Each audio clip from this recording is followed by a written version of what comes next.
దశరథాత్మజమప్రమేయం సీతాపతిం రఘుకులాన్వయరత్నదీపం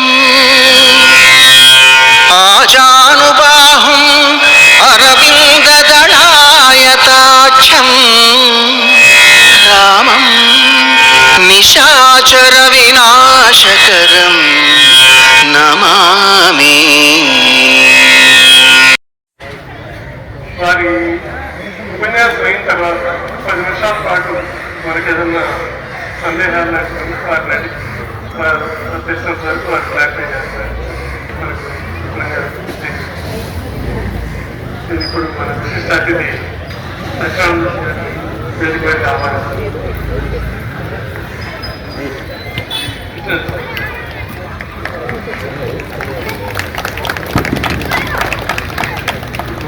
వర్మ గారిని వారిని స్వాగతించవలసింది. అలాగే జానకి రామరాజు గారిని కూడా దాంట్లో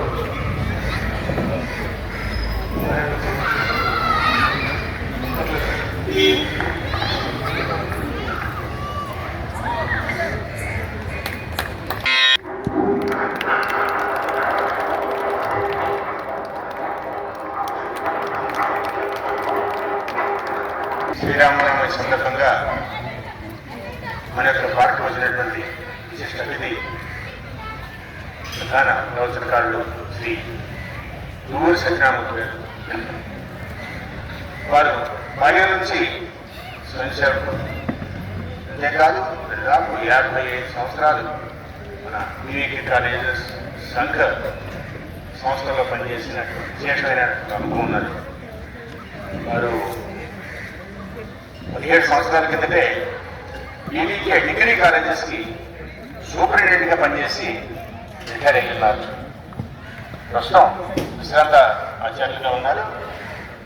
ఈ యొక్క ఆధ్యాత్మిక కార్యక్రమాల మీద, సంఘ కార్యక్రమాల మీద విశేషమైనటువంటి నిబద్ధత ఉన్నది. తద్వారా మాబోటి అనేక మందికి వారు మార్గదర్శనం చేస్తూ మమ్మల్ని ముందుకి తీసుకెళ్తూ ఉంటారు. వారికి ఈనాడు మనందరి మధ్య రావడం మనకి వారి ద్వారా శ్రీమద్ రామాయణ వైశిష్యం అనేటువంటి మహత్తరమైన కార్యక్రమాన్ని మనం వినిపించడానికి వచ్చారు. ఇది మన మహాభాగ్యంగా భావిస్తాం.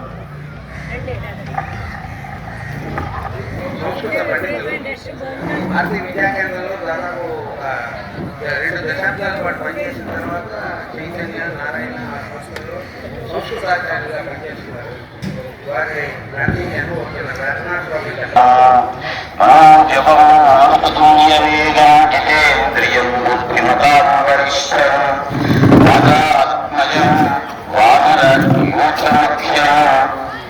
శ్రీరామదూతం శిరసా నమామి. నమస్కారం అండి. ఓం శ్రీ గురుభ్యో నమః. హరి ఓం.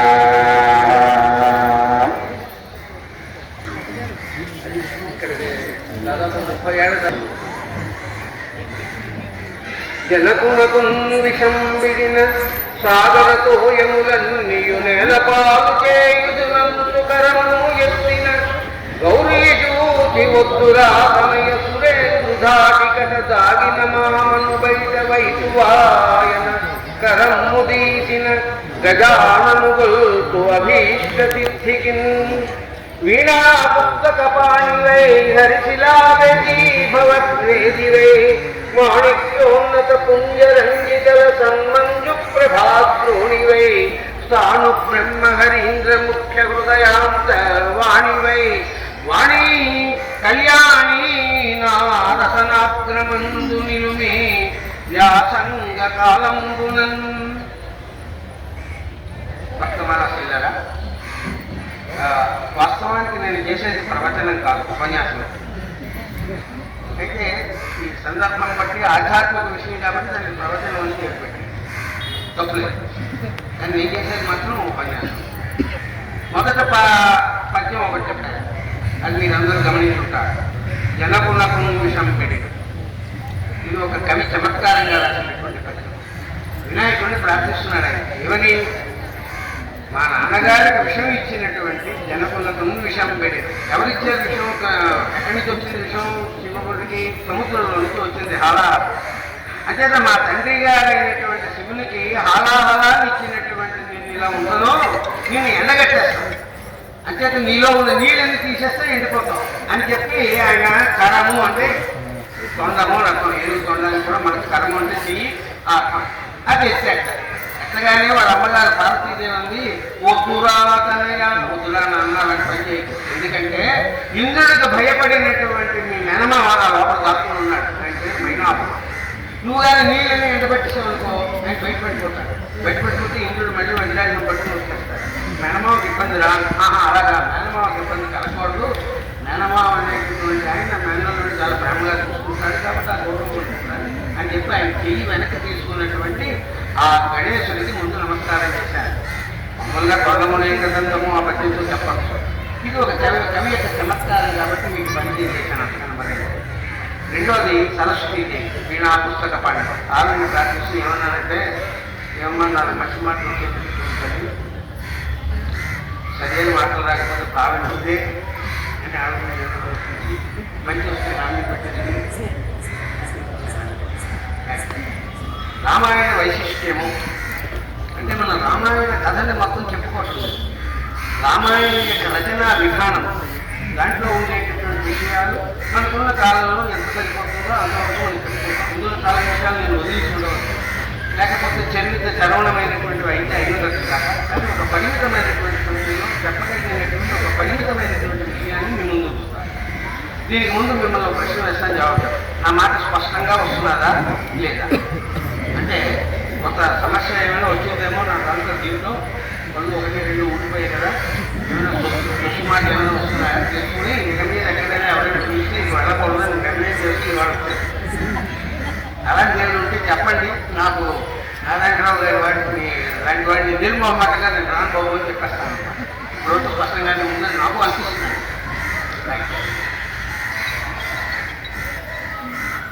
వాల్మీకి మహర్షులు రామాయణాన్ని రాసినప్పుడు సీతాయాశ్చరితం పౌరస్త్యవత అని దాన్ని నామకరణం చేశారు.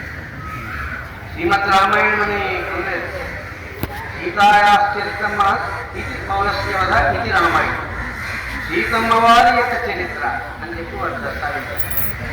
ఈ రామాయణ కథకు విశేషం ఏంటి? వాస్తవానికి చూసుకున్నట్లయితే మొదటి 6 కాండాలనే పెద్దలు ఒప్పుకుంటూ ఉంటారు, తర్వాత ఈ ఉత్తరకాండ అనేటటువంటి వ్యవహారంలో ఉంటుంది. కానీ కాబట్టి ఎక్కడైనా రామాయణం ప్రవచనం చేశారనుకోండి, రామ పట్టాభిషేకంతో ఆపేస్తారు, ఆ ముందుకు వెళ్ళి రమకోసానికి చెప్పండి.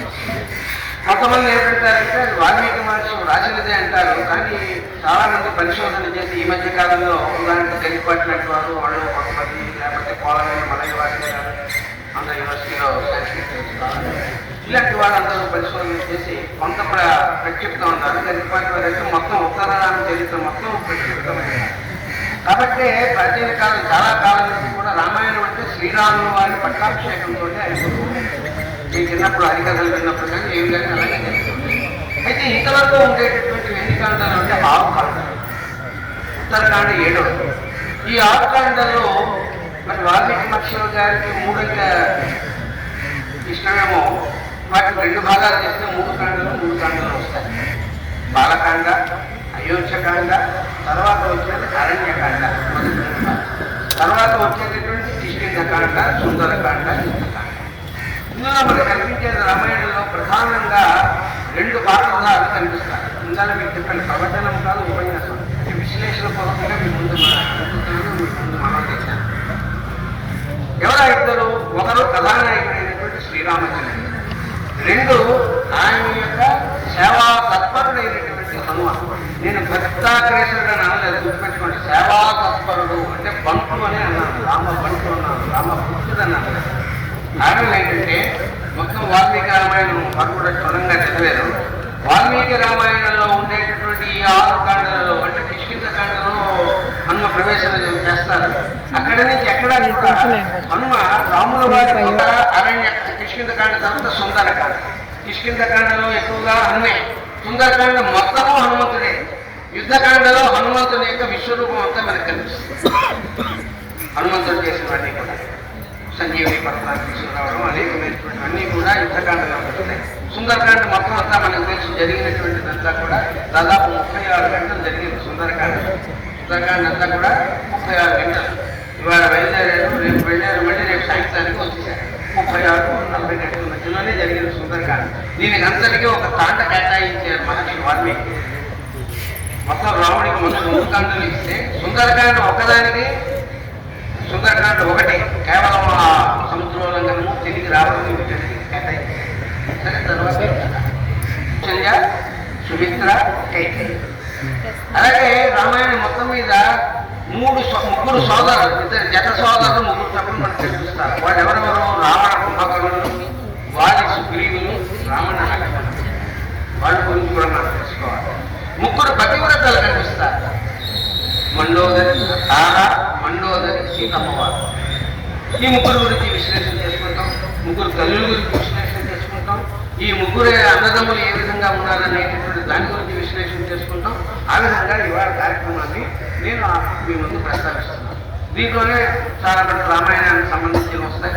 ఇందులో ఏవైతే ప్రక్షిప్తాలు ఉన్నాయో వస్తాయి.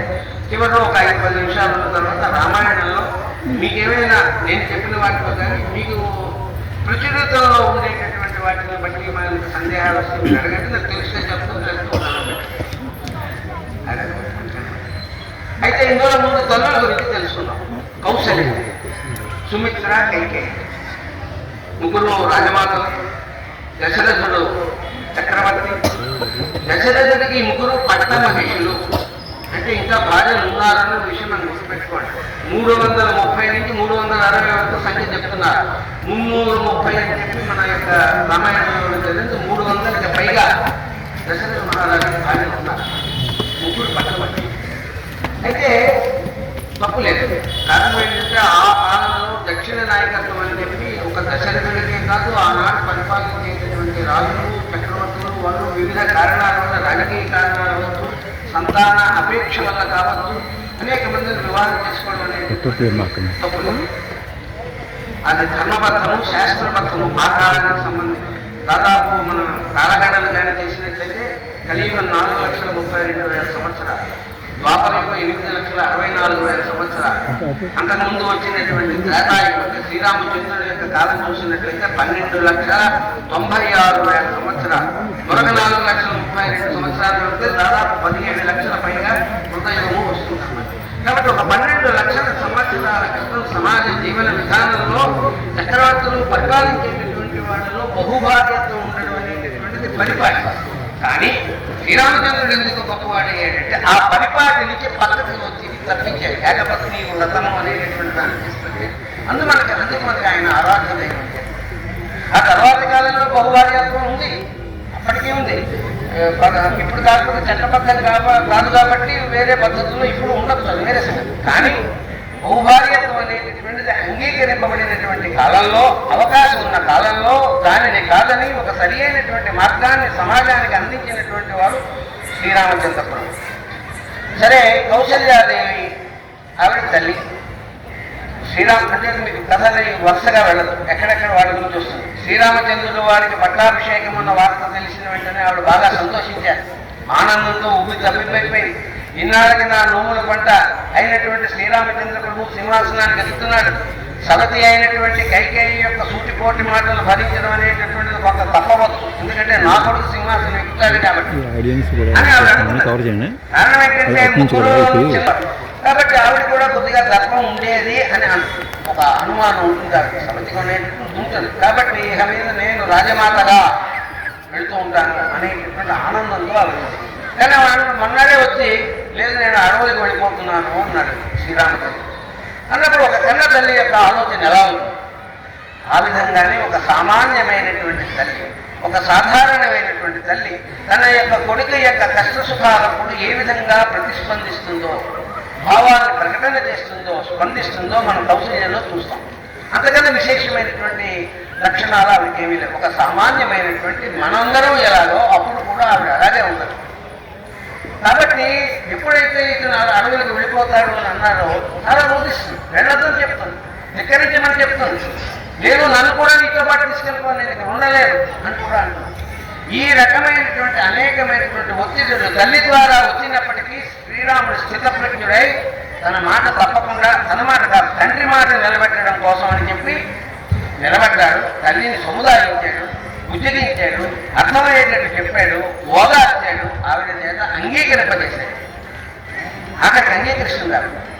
ఇన్ని జరిగి జవాబు చెప్తాను, నువ్వు కూడా నాతో వచ్చేస్తే ఎలా అమ్మా, నాన్నగారు నవ్వు చూసుకుంటా. రెండవది, నీకు ఉండేటటువంటి పతివ్రత ధర్మం ఏంటంటే ఆయన కనిపెట్టుకుని ఉండడమే. అతన్ని నువ్వు చేయి. నాన్నగారి యొక్క మాట నిలబెట్టడం అనేటటువంటి ధర్మాన్ని నేను పాటిస్తున్నాను, నీ ధర్మాన్ని నువ్వు పాటించు. మన ధర్మానికి విరుద్ధంగా మనం వెళ్ళడానికి వీల్లేదని చెప్పి అనునయిస్తాను. కాబట్టి ఆవిడ తన దగ్గరికి వచ్చినటువంటి దశరథుడిని చాలా నిందిస్తుంది. ముందు నువ్వే కన్న తండ్రివయ్యా, చాలా దుర్మార్గుల్లా ఉన్నావు, పాము తన తాలూకా గుడ్లను తానే తినేసినట్లు నువ్వు నీ తాలూకా సంతానమైనటువంటి శ్రీరాముడిని తినేసేటట్టు అరణ్యవాసానికి వెళ్ళమన్నావు అని భర్తని నిష్ఠూరాలు కూడా ఆడుతుంటారు. ఇందువల్ల కొడుకు మీద ఉండేటటువంటి అవ్యాజమైనటువంటి అనురాగం, మాతృవాత్సల్యం ఎట్లదంటే అవసరమైతే భర్తని కూడా కొన్ని సందర్భాల్లో ఎదిరించడానికి సంకోచించరు. అది ప్రతి ఒక్క సామాన్యమైనటువంటి స్త్రీ కూడా ఇప్పటికీ కూడా ఇళ్లలో మనం గమనిస్తూనే ఉంటాం. ఆ పని ఆవిడ చేసింది. కానీ అటువంటి భావాజాలంతో ఉన్నటువంటి తల్లి అయినటువంటి కౌశల్యకి నచ్చ చెప్పడంలో శ్రీరామచంద్రమూర్తి ఎంత కృతజ్ఞుడయ్యాడంటే, కృతకృత్యత సాధించాడంటే ఆవిడ ఏమిటి ఆయన వెళ్ళినట్టుంది. ఎం పాలయసి ధర్మం త్వం అంటుంది. నువ్వు ఏ ధర్మాన్ని దుర్చాక నియమేనక ధృతితో నియమపూర్వకముగా క్రమము తప్పకుండా ఏ ధర్మాన్ని నువ్వు పాటిస్తున్నావో ఆ ధర్మమే సర్వైవ రాఘవ శార్దూలా, ఓ రాఘవ శార్దూలా, ఆ ధర్మమే నిన్ను ఎల్లప్పుడూ కాపాడుతుందిగాక అని చెప్పి పంపించింది. ఏ ధర్మాన్ని నువ్వు ఎప్పుడూ కూడా ఏమాత్రం పక్కకి తప్పకుండా నియమ ప్రకారంగా పట్టుదలతో అనుసరిస్తూ ఉన్నావో ఆ ధర్మమే నిన్ను కాపాడుగాక, క్షేమంగా వెళ్ళి రామగారని తల్లి ఆశీర్వదించారు. అంటే కొడుకు ధర్మ మార్గాన్ని వెళుతున్నాడు అనేటటువంటి విషయంలో ఆవిడికి ఒక నమ్మకం కుదిరిన తర్వాత, ఆవిడికి సమాధానం దొరికిన తర్వాత తప్పకుండా సమర్థించి పంపించింది కౌశల్యమ్మ. ఇది కౌశల్య యొక్క దృష్టి. ఇక సుమిత్ర గురించి చెప్పడానికి ముందుగానే ఆవిడ తర్వాత వరుసలో ఆవిడ అయినప్పటికీ కైకేయి గురించే మనం చెప్పుకుంటాం. ఎందుకంటే ఎందువల్ల కైకేయిని మనం ఇవాళ ఎలా మాట్లాడుకుంటున్నామంటే, సుమిత్ర యొక్క జీవన విధానాన్ని మనం పరిశీలించి పోల్చి చూసినట్లయితే, పోల్చి చూసినట్లయితే మనకు అర్థం. కైకేయి వాస్తవానికి చాలా ఉత్తమురాలి. ఆమెకి తండ్రికి దశరథుడు వాగ్దానం చేస్తాడు ఆమె సంతానాన్ని. ఎందుకంటే అప్పటికి సంతానం అనేది ఈమెకి వల్ల సంతానం కలుగుతుందేమో, ఈమెని సంతానాన్ని సింహాసనం మీద కూర్చోబెడతానని చెప్పి మాట ఇచ్చాడు. ఆవిడ అసామాన్యమైన సౌందర్య రాశి. రెండోది యుద్ధ ప్రావీణ్యత కలిగినటువంటి ఆవిడ. ఆయన మహావీరురాలు. ఆవిడకి ఒక యుద్ధంలో దశరథుడికి కాపాడుతుంటారు. ఆ కాపాడిన సందర్భంలోనే ఆయన మెచ్చుకుని 2 వరాలు ఇస్తారు. నాకెందుకయ్యా అన్నీ ఉన్నాయి, నేను కొత్తగా మీ దగ్గర నుంచి ఏం వరాలు కావాలి, అన్నీ కూడా నేను రెగ్యులర్గానే ఉన్నాను, అక్కడికి షాపింగ్ గట్రా తీసుకెళ్తాను, మళ్ళీ వేరే ఇప్పుడు ఏం అవసరం ఏం లేదు, కాబట్టి నాకు ఇప్పుడే అక్కర్లేదు, తీసుకోవాలి, నేను నాకు వద్దన్నారు. సరే అంటున్నారు, నాకు అవసరమైనప్పుడు అడుగుతానులే అని ఆమె అట్టే పెట్టుకుంది. న్యాసముగా ఉంది. న్యాసం అంటే అట్టే పెట్టుకుంది. దశరథుడి దగ్గరే న్యాసముగా తనకి ఇచ్చినటువంటి వరాలు ఉంచుకుంది. అంటే ఎప్పుడు పెడితే అప్పుడు అడిగేటటువంటి హక్కు ఆవిడకి ఉంది.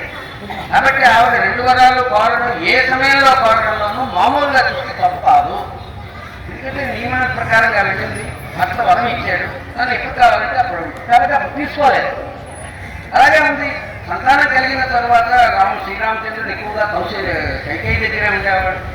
భర్తుడి కన్నా ఎక్కువగా కైకేయి యొక్క ఆలనాపాలనలు జరిగాడు. శాస్త్రము, మనిషి చెడ, ధర్మము, యుద్ధ విద్యలు అన్నీ కూడా కైకేయి దగ్గర శ్రీరామచంద్రుడు నేర్చుకున్నాడు. చాలా ప్రేమతో పెంచారు. కాబట్టి ఎప్పుడైతే రాముడికి పట్టాభిషేకం చెప్పే వార్త తెలిస్తే పొంగిపోయింది. ఆ వార్త చెప్పినటువంటి మందరికి తన దగ్గర ఉన్నటువంటి కాన్సల్ ఇచ్చింది. మందరు ఏమవుతుంది, దేవుడు ఇప్పుడు వ్యక్తి పడిపోతుంది అనుకుంటే ఇలా చేస్తుంది, ఏం వెరిదా. ఎందుకంటే ఆ మందరు ఇంటి నుంచి వచ్చినటువంటి అరణముగా వచ్చినటువంటి పుట్టింటి నుంచి ఆశతో పాటు పూర్వం దాసీలు కూడా పంపిస్తుండేవారు. కాబట్టి ఇది తల్లి కూతురికి ఉండే అంత బంధం ఉంటుంది. కాబట్టి ఆ ధర్మంలో కైకేయిని అనేక రకాలుగా మందలిస్తూ మార్గదర్శనం చేస్తుంది. ఆవిడకి నచ్చింది. ఇవన్నీ దీనికన్నిటికీ కారణాలు ఏమేమో అన్నీ కూడా మంచిదే. ఆఖరికి మంచి లోక కళ్యాణం కోసం జరిగింది అనే విషయం మనకు తెలుసు. అయినప్పటికీ కూడా మామూలుగా చూసినట్లయితే ఆ కళ చెప్పగానే ఈవిడలో మార్పు వచ్చింది. ఒక మనిషి నన్ను నమ్మినటువంటి వాటి పద్ధతిలో వెళుతుండేటటువంటి వ్యక్తి ఎవరో చెప్పేశారు కదా మారిపోయేటటువంటి ఒక మనస్తత్వం ఆవిడకి బోధన జరిగింది. ఆవిడ ఏం చేసిందో రెండు వాళ్ళు. అందువల్ల మామూలుగా చూసినట్లయితే రామాయణంలో దుర్మార్గమైనటువంటి స్త్రీ పాత్ర ఏది అనగానే కొందరు కైని చెప్తారు, కొందరు మందారాన్ని చెప్తారు. మందారాన్ని మన సమాధానాన్ని పట్టుకోవచ్చు. మనం కూడా చూస్తూ ఉంటాం. అపార్ట్మెంట్లో వచ్చారు, ఆ అపార్ట్మెంట్లో తప్పులు ఈ అపార్ట్మెంట్కి, ఈ అపార్ట్మెంట్లో తప్పులు ఆ అపార్ట్మెంట్కి వెళ్తుంటాయి. గొడవలు పెట్టి గొడవలు పడుతుండడం కూడా తప్పు. నేను చూస్తున్నాను వాటి ప్రకారంగా.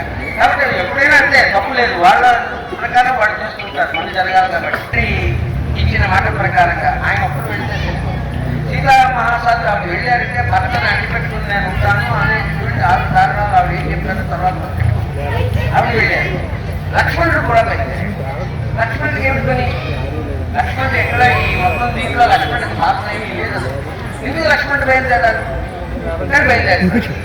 అయితే తల్లికైతే నువ్వు వెళ్ళారు, లేదు వెళతానంటే తింటా, లేకపోతే 4 జల్లలు కొట్టా, లేకపోతే ఇంకా చిన్నపిల్లలు కాదు కాబట్టి ఏదో కానీ ఏదో తాయిలు ఇవ్వాలి, ఉద్యోగించాలి. ఇప్పటికీ మనం కూడా చూస్తున్నాం సామాన్యమైనటువంటి తల్లి వీళ్ళలో ఏమైనా చిన్న చిన్న గొడవలు అయ్యాయి అనుకోండి, మొట్టమొదటి వాళ్ళు చేసే పని ఏంటంటే పిల్లల్ని ఇలాగే లోపల పనికి గడియేస్తారు. నీకేమిటి సంబంధం? కానీ ఆవిడ ఏమందంటే అది మనకి రామాయణంలో తలమానికమైనటువంటి విషయం. రామం దశరథం విత్తి మాం విత్తి జనక ఆత్మజ అయోధ్యావటమీ విత్తి గచ్చతాత యథాసుఖం. ఆ వెలిబాబు తల్లని మనం అనుకోవాలి. రాజకీయాలు కానీ మనం చూసినట్లయితే ఏమనాలి? వెళ్ళరా, ఆయనే పట్టాభిషిక్తులు అవుతాడు. పట్టాభిషిక్తులు అవగానే నీకే మొట్టమొదటి హోమ్ మినిస్టర్ పోర్ట్ఫోలియో నీకే. ఇలాంటి వెంటనే చేసుకున్నా కొంచెం తెలివితేటలతో మసలుగా మందబుద్ధిగా ఉండదు అని చెప్పాలి ఈ కాలపు తల్లి అయితే. కానీ ఆవిడ అలాగా చెప్పలేదు, మామూలుగాను చెప్పలేదు, మామూలు తల్లిగాను చెప్పలేదు. ఏమని చెప్పింది? నేను చెప్పింది కదా రామం దశరథం. నాన్న వెళుతున్నాం కదా, చక్కగా మనస్ఫూర్తిగా వెళ్ళి ఆ శ్రీరాముడికి సేవ చేయి, అనవరతము సేవ చేయి. ఆ సేవ చేసినప్పుడు కూడా ఎలా చేస్తావు? నీ తండ్రి అయినటువంటి దశరథ మహారాజుకి సేవ చేస్తున్నట్టుగా భావించు. రామం దశరథం విత్తి, ఆ రాముడిలో దశరథుని చూసుకుని సేవ చేయి. మాం విత్తి జనకాత్మజ, వదినగా అయినటువంటి సీతలో నన్ను చూసుకో. తల్లికి సేవ చేస్తున్నానని భావించి సేవ చేయి. అంతేగాని నేర్పడి వచ్చే నీ కష్టాలు అవి ఉన్నాయని చెప్పి ఇలాంటి మనస్ఫూర్తిగా సేవ చేయి. అంతేకాదు అయోధ్యలో ఏ రకమైనటువంటి సర్వ సకల భోగభాగ్యాలు అనుభవిస్తూ హాయిగా జీవిస్తున్నావో అవన్నీ కూడా అడవిలో ఉన్నాయి అని భావించి అడవిని అయోధ్యగా భావించుకుని ఉండు అని పంపించింది ఆవిడ. రామం దశరథం విత్తి మాం విత్తి జనకాత్మజ అయోధ్యామఠమే విత్తి గచ్చతాత యథాత్, పోయి సుఖముగా రానన్నా చెప్పింది. మరి అంతకన్నా వెలుబాగుతుంది ఈ కాల పరమతంతో చేస్తే ఏమని ప్రవర్తించింది? రాముడే ధర్మము, ఆ ధర్మానికి రక్షణగా, ఆ ధర్మానికి ఆలంబనగా ఉన్నటువంటి అంటే సరి అయినటువంటి జీవితాన్ని గడిపినట్టు. కానీ నా కొడుకు పట్టాభిషిక్తుడు కావాలని ఆలోచించేటటువంటిది కైకది ఆధునికమైనటువంటి మామూలు అయినటువంటి మనస్తత్వం. ఆ పోలిక తీసుకున్నాడు. కౌశల్యతో కాదు, సుమిత్రని కైకేయి పోల్చుకున్నట్లయితే సుమిత్ర పద్ధతిలో ఉండవలసినటువంటి కైకేయి ఆ విధంగా లేదు. కాబట్టి మన దృష్టిలో ఆ కాలపు ఏమంటారు స్టాండర్డ్స్, ఆ కాలపు ఉండేటటువంటి పద్ధతులకు వ్యతిరేకముగా ఉన్నారు. కాబట్టి ఆనాటి నుంచి ఈనాటి వరకు కూడా కైకేయి విషయంలో 3 తల్లుల గురించి మనం చెప్పుకున్న 3 రకాలైనటువంటి వాడు కనిపించారు. ఇక మనకు కనిపించేటటువంటిది రావణాసురుడు భార్య. రావణాసురుడు గురించి ఎలాగా చెప్పుకుంటాం. అయినప్పటికీ ఆవిడ పట్టించారు. ఎందుకంటే ఎప్పటికప్పుడు రావణాసురుడు చేస్తున్న పని తప్పురా అని ఆవిడ చెప్తూనే వచ్చింది. ఆవిడే కాదు చాలా మంది చెప్పారు. అదొక పెద్ద లిస్ట్ ఉంది. ఎవరు చెప్పిన మాట ఏనాడు వినలేదు. వాడే సీతయ్య లేకపోతే రావణాసురుడు, ఆధునిక కారణం సీతయ్య లేకపోతే రావణ. ఎవడి మాట వింటవాడు, వాడి మాట వాడు కూడా ఒకప్పుడు వింటాడు. అలాంటి వాడు అనమాట. అలాంటి వాడికి ఎన్ని మాటలు చెప్పింది ఆవిడ, వినలేదు. కానీ ఆయననే నమ్ముకుంది. చనిపోయిన తర్వాత బాధపడింది. ఏమి కాదు నువ్వు చనిపోయావంటే కారణం ఏంటి? శ్రీరాముడు కాదు నేను చంపింది. నువ్వు చేసినటువంటి దుర్మార్గపు అకృత్యాలు ఏవైతే ఉన్నాయో ఆ అకృత్యాలే, ఆ పాప పనుల వల్లే నువ్వు చచ్చావు. శ్రీరాముడు నిమిత్త మాత్రుడు అన్నట్టుగా ఆవిడ మాట్లాడుతుంది. ఎవరు? మండోరు. తర్వాత మనకు వచ్చేటటువంటిది తారాదేవి. తారాదేవి ఎవరు? వారి యొక్క భార్య. తారాదేవి వారి భార్య. ఆవిడని పతివ్రత జాబితాలో ఉంటుంది. సీత, తారా, మండోదరి కథ ఇంకా మిగిలిన వాళ్ళు కూడా ఉన్నారు. పతివ్రత పేరు ఇంకా శ్లోకం. ఆవిడ వాళ్ళ యొక్క ఆవిడ చాలా బుద్ధి కుశలత ఎక్కువ, చాలా తెలివైన వారి యొక్క భుజశక్తి తార యొక్క బుద్ధిశక్తి వల్ల కిష్కింధా సామ్రాజ్యం నిలబడింది అని చెప్పి వాళ్ళే స్వయంగా చెప్తాడు. ఆ తర్వాత సూర్యుడికి కూడా తెలుస్తున్న విషయం. అటువంటి తార ప్రవర్తన ఎలా ఉండేది? వాస్తవంగా చాలా ఉత్తమురాలు, ఎప్పటికప్పుడు సలహాలు ఇస్తూ ఉండేది. వాళ్ళు కూడా వింటూ ఉండేవాడు. ఒకే మాట వినలేదు, చచ్చేది. గుర్తుపెట్టు, ఎప్పుడు వింటూ ఉండేవాడు, కోపడ్డాడు. ఒక మాట వినలేదు, చచ్చాడు. అదే మనకి రామాయణంలో కనిపిస్తుంది. ఏమిటి వాలి తారా వ్యవహారం చూస్తే, సరే వాలి సుగ్రీవులు వాళ్ళు వెళతాడు. ఈ వాలి యొక్క తత్వం తర్వాత చెప్తాం. ఆ వాలి వెళ్ళిన తర్వాత చనిపోయేటట్టుని సుగ్రీవుడు వెనక్కి వస్తాడు. ఎప్పుడైతే చనిపోయాడు, ఎంతకాలానికి రాలేదు, చనిపోయడం రాగానే అతన్ని సింహాసనం మీద కూర్చోబెట్టిన తర్వాత అతనిని అవి వివాహం చేసుకుంటాడు. అంతకుముందు వారితోటి కొడుకుని కన్నాడు అంగదుడు, అతని పేరేంటి అంగదుడు. వివాహం చేసుకున్న భర్తకి అంగదుడిని కన్నది. ఆయన చనిపోయేటప్పుడు చెప్పి వచ్చినప్పుడు సుగ్రీవుని వివాహం చేసుకుంది. సుగ్రీవుడికి సంతానం ఇంకా కలగలేదు, కానీ ఈ లోపల మళ్ళీ వాలి వచ్చాడు. సుగ్రీవుని బయటికి తరిగేశాడు. మళ్ళీ వాళ్ళతో ఆవిడ గడిపింది. వాళ్ళు చచ్చిపోయాడు. మళ్ళీ సుగ్రీవుడి తోటి గడిపింది. మరి ఆవిడ పత్రిక ఇందులో కనిపించేది ఏంటంటే, అది వానర జాతికి ఉన్నటువంటి సంస్కృతి. ఆ వానర జాతిలో ఏంటంటే, భర్త చనిపోయినట్లయితే ఆ తదితర సోదరులతోటి వాడు గడపం. అది వాడు ఉండే మానవ జాతి ఇది కాదు. ఆవిడ యొక్క జీవితం మనకి చెప్పేది ఏంటంటే, ఆవిడ పతివ్రతే, చాలా ధీశక్తి కలది. ఎప్పటికీ ఎప్పుడు ఎవరైతే ఉన్నారో వాళ్ళకి కావలసినటువంటి సూచనలు ఇచ్చింది ఆవిడ. సుగ్రీవుడికి కూడా ఆవిడ సూచనలు ఇచ్చింది. ఆవిడ మేధాశక్తిది. ఎప్పుడైతే వాలి బయలుదేరాడో రెండో మాట మళ్ళీ సుగ్రీవుడితో ఇచ్చాక మీరు చెప్తుంది, ఇంతానే నీ చేతి తల్లు తిన్నాడు మీ తమ్ముడు సుగ్రీవుడు, మళ్ళీ వాళ్ళ ధైర్యంగా వస్తున్నాడంటే వెనకాల ఎవరో ఉన్నారు. నా యొక్క గుణచారుల వల్ల నాకు తెలిసింది. నా కొడుకైన అంగదుడు చెప్పింది ఏంటంటే, శ్రీరామచంద్రుడు లక్ష్మణుడు అనేటటువంటి ఇద్దరు సోదరులు వచ్చారట. వాడు మహాబల పరాక్రమాలు కలిగిన వాళ్ళు, అరణ్యంలో విభిన్నమైనటువంటి రాక్షసుల్ని చంపేరు వచ్చారు వాళ్ళు. అటువంటి వాళ్ళ సహాయం అతనికి ఉందని చెప్పి నాకు తెలిసింది అని చూడండి. అంతఃపురంలో ఉండేటటువంటి తార సుగ్రీవుడి వాళ్ళకి చెప్తుంది. కాబట్టి నువ్వు వాళ్ళు వెళ్ళడం మంచిది కాదు. ఒకవేళ సుగ్రీవుడితో స్నేహం చేయి, సుగ్రీవుని పిలువు, యువరాజుగా చేయి.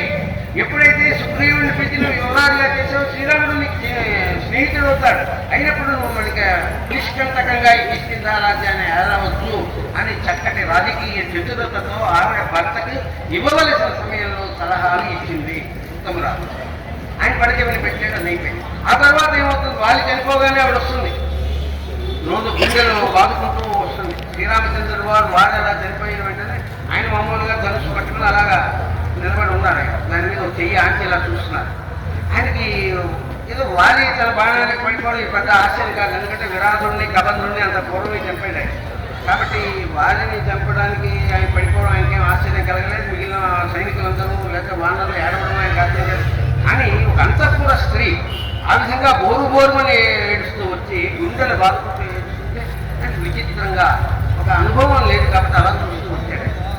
ఆ సమయంలో తారతో ఏమన్నారంటే, కోటలో ఉన్నటువంటి వాళ్ళందరూ ఇతర వాళ్ళని వీళ్ళందరూ, అమ్మా ఎవరో ఒకడు వచ్చాడు, ఒక మానవుడు మహాబలశాలి అనేటువంటి మన వారిని నేలగొచ్చాడు. నువ్వు ఆజ్ఞకు తల్లి కోట ద్వారాన్ని తెలుగు, వెంటనే మేము వెళ్ళి యుద్ధం చేసి వాళ్ళని నిర్మూలిస్తాం, నీ కొడుకైనటువంటి అంగదుని సింహాసనాధీశుని చేద్దాం అని చెప్పి అన్నప్పటికీ ఆవిడ ఏమీ వాళ్ళ మాటల మీద ఆసక్తి చూపకుండా చరచరా నడుస్తూ చిన్నగా వెళ్ళి వాలి శరీరం మీద పడి ఊరు నేర్చుకున్నప్పటికీ ఇంకా వాలి చనిపోలేదు.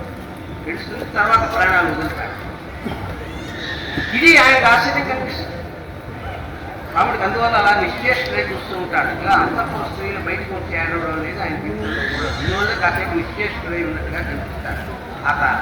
ఆ తర్వాత సుగ్రీవుడితో అయిన తర్వాత సుగ్రీవుడు సింహాసనం మీదకి వస్తాడు.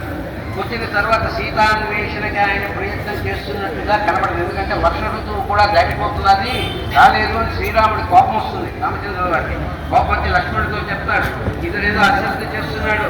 ఏ మార్గం గుండా వారిని పంపించానో ఎనపంథీ వాలి, ఆ వాలి ఏ మార్గం గుండా పంపించానో ఇంకా త్రోవ మూసుకుపోలేదు, నిన్ను కూడా పంపించేస్తానని చెప్పు అని చెప్పి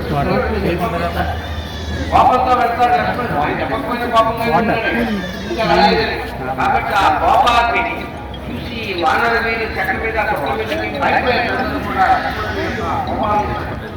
అడుగులు వేసుకుంటూ అంత ముందే సుగ్రీవుడికి చెప్పింది నువ్వు అశ్రద్ధ చేయకు అని. వెంటనే సుగ్రీవుడు హనుమాన్ చెప్పినటువంటి తారా హనుమాన్ చెప్పినటువంటి వైర్ చూసుకోమంటున్నారా ఇంకా చెప్పి కొంత మరీ ఉత్సాహంగా కాకుండా పంపించాడు. పంపించి ఎక్కడెక్కడ ఉన్న వాళ్ళని తీసుకురండి ఫలానా 5 రోజులు కంటే ముఖ్యమైనటువంటి వాళ్ళని చెప్పి పంపించాడు. అయితే వాస్తవానికి రావాల్సిన సంగతి వాడికి రాలేదు. కాబట్టి సుగ్రీవుడు మధిరామస్తుడై ఉన్నాడు, అలా ఉన్నాడు. ఆవిడ కూడా అలాగే ఉంది. కానీ ఆవిడ దొరుకుతూ వచ్చింది.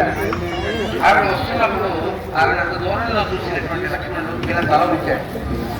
ఆవిడ చూడలేదు. కారణం ఏంటంటే ఆమె వచ్చినప్పుడు ముఖ్యుడు జారిపోతున్నాయి, పట్టణాలను జారిపోయింది, ఎత్తు రేగిపోయి ఉంది.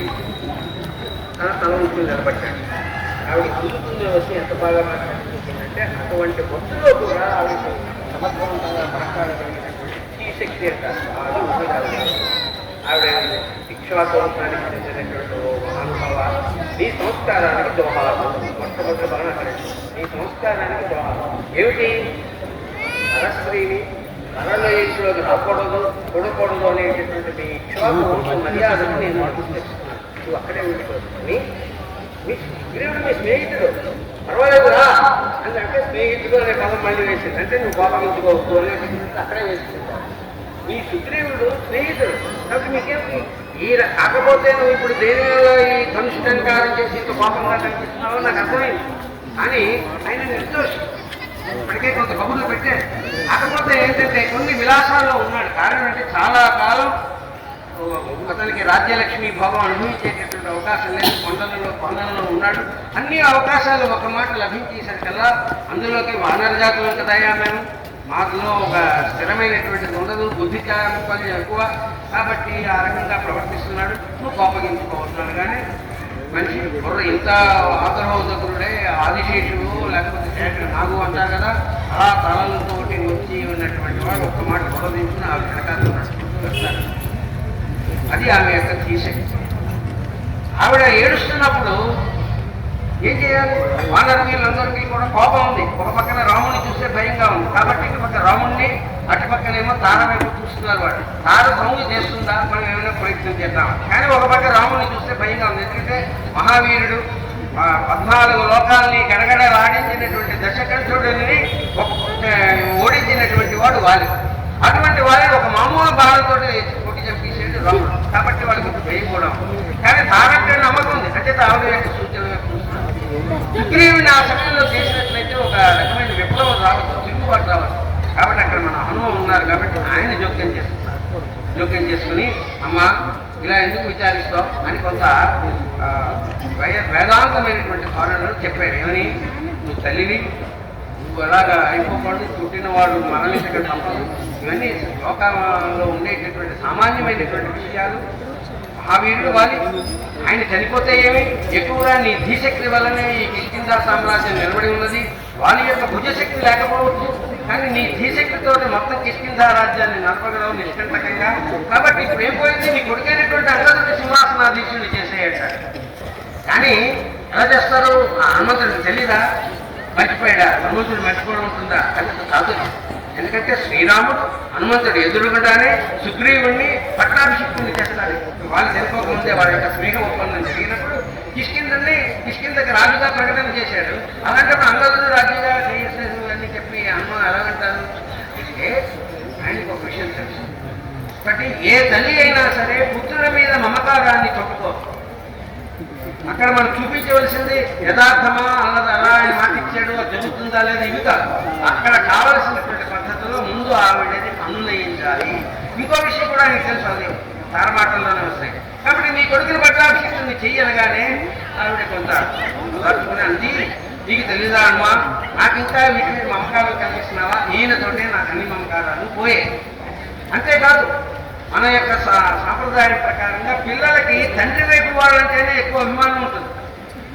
కాబట్టి అంగదుడికి కూడా సుగ్రీవుడి మీదే అభిమానం ఉంటుంది అనేది చెప్పింది. కాబట్టి సుగ్రీవుడే దీనికి రాజు కాగాడు అనేటటువంటి మాట ఆవిడ నోట పలికించడానికి ఒక చిన్న స్టేక్ అంటారు ఈ రోజుల్లో, అటువంటిది ఒకటి వేసాడు. దాని ప్రకారంగానే ఉంటుంది. ఇంకా మిగిలిన ఎప్పుడైతే తారాదేవి స్వయంగా సుగ్రీవుడిని అంగీకరించిందో ఇంకా మిగిలిన వానరులు ఎవరు మాట్లాడారు, నిష్కంటకం అయిపోయింది సుగ్రీవుడికి. ఆ విధంగా ఆ సంభాషణ సందర్భంలో అన్ను యొక్క జోక్యం కూడా ఆ విధంగా తారాదేవి తరువాత సమాజం సముదాయపడిన తర్వాత వెళ్తుంది సారా.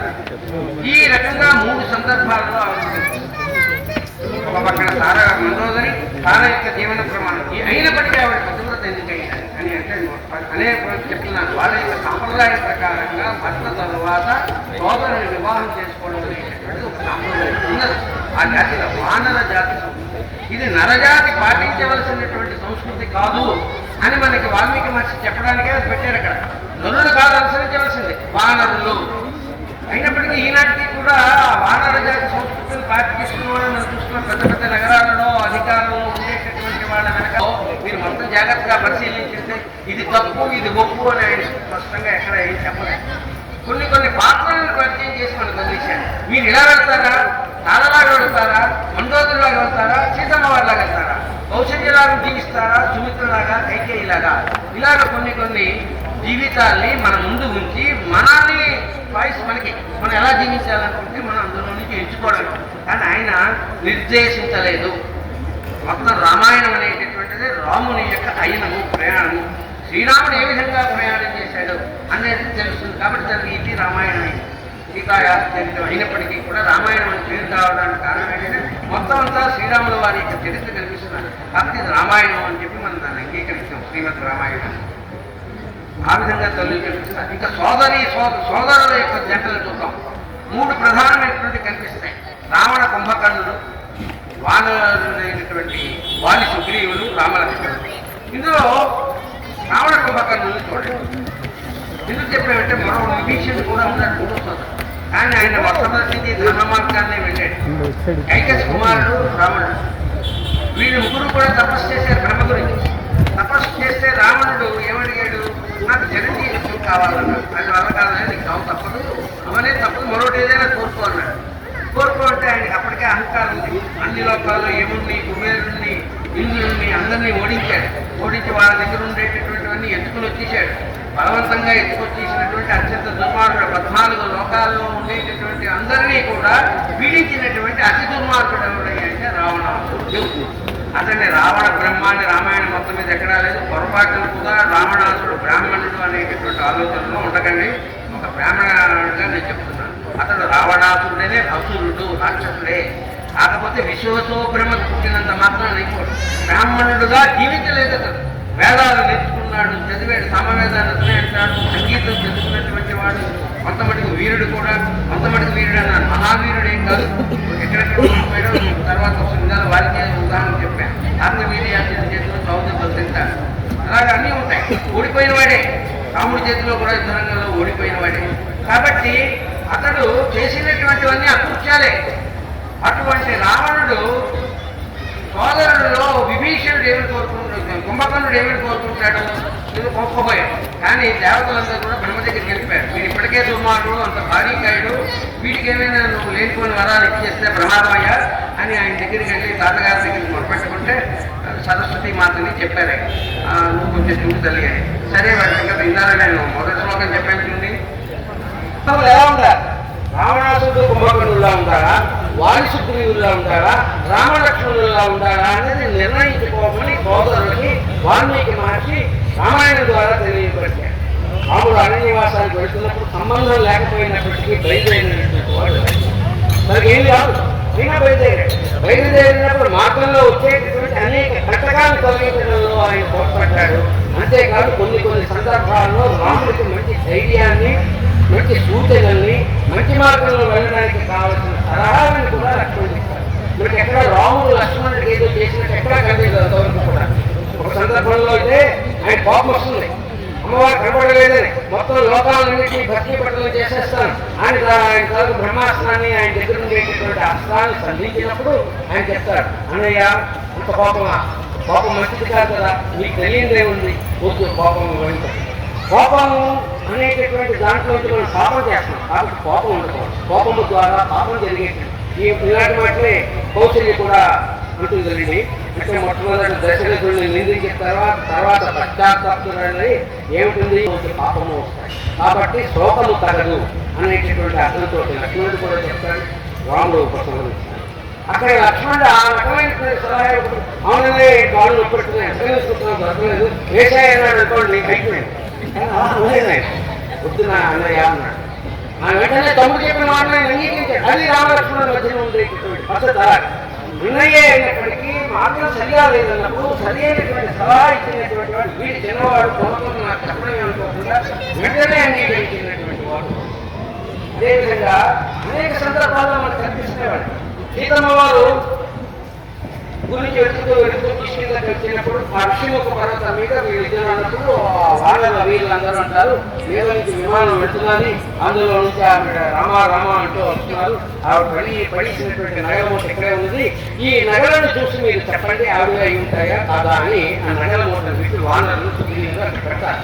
ఇప్పుడు రాముడు చూసి వెంటనే అప్పటికే వియోగ బాధలో ఉన్నాడు, కనబట్టం లేదు ఉన్నాడు, కళ్ళంటే నీళ్లు వస్తాయి, పూర్తిగా నీళ్ళు వస్తే మసకగా ఉన్నాయి, ఆభరణాలు పోతుకోలేకపోతాడు. తమ్ముడుతో అంటాడు, తమ్ముడు నాకేమి నేను తెలుసుకోలేకపోతున్నాను, కళ్ళంటే నీళ్లు చిక్కుతున్నాయి, మసకగా నువ్వు చూసి చెప్తాడు తమ్ముడు అంటాడు. ఎవరితో? లక్ష్మణుడు చూస్తాడు. చూసి ఒక మాట అంటాడు, అన్నయ్య నాకు ఈ ఆభరణాలు ఏమీ తెలియదు, ఇది మాత్రమే తెలుసు. అవి ఎందుకు తెలియదు, ఇవి ఎందుకు తెలుసు? నాహం జానామి కేయూరే, కేయూరాలంటే దొరకడియా పెడుతున్నారా లేదా? దొరకడియా పెళ్లిలో పెడుతున్నారు. నాహం జానామి కేయూరే, నాహం జానామి కుండలే. నాకు వదిన ధరించినటువంటి ఆభరణాల్లో వీటిని కానీ నేను ఎరగను, నాకు తెలియదు. నూపురే త్వభిజానామి, ఆవిడ కాళ్ళకు వేసుకున్నటువంటి నూపురములు, అందియలు, కాళ్ళ పట్టీలు, వీటిని మాత్రం నాకు తెలుసు. ఎందుకంటే నిత్యం పాదాభివందన, రోజు ఆవిడ పాదాలకు నేను నమస్కారం చేస్తున్నాను, ఆవిడ పాదాలను నేను చూస్తున్నాను, ఆ ఆభరణాలను నేను గుర్తుపెట్టగలను, ఈ రెండింటిని గుర్తుపట్టలేని చెప్తాడు. అని వదిన మీద ఉండవలసినటువంటి ప్రేమ, భక్తి, గౌరవము, అన్న మీద ఉండవలసినటువంటి గౌరవం, ఒక అన్నదమ్ములు ఏ విధంగా వ్యవహరించాలి అనేటటువంటి ఉదాహరణ కనిపిస్తుంది. అయితే ఇప్పుడు మీరు చెప్పిన ఉదాహరణలో అన్నింటిలో లక్ష్మణుడు యొక్క రాముడు ఎప్పుడైనా అలాంటి చూపించాడా? లక్ష్మణుడు లేదా? మనకు రామాయణంలో ఎక్కడైనా కనిపిస్తుంది, యుద్ధకాండలో కనిపిస్తుంది.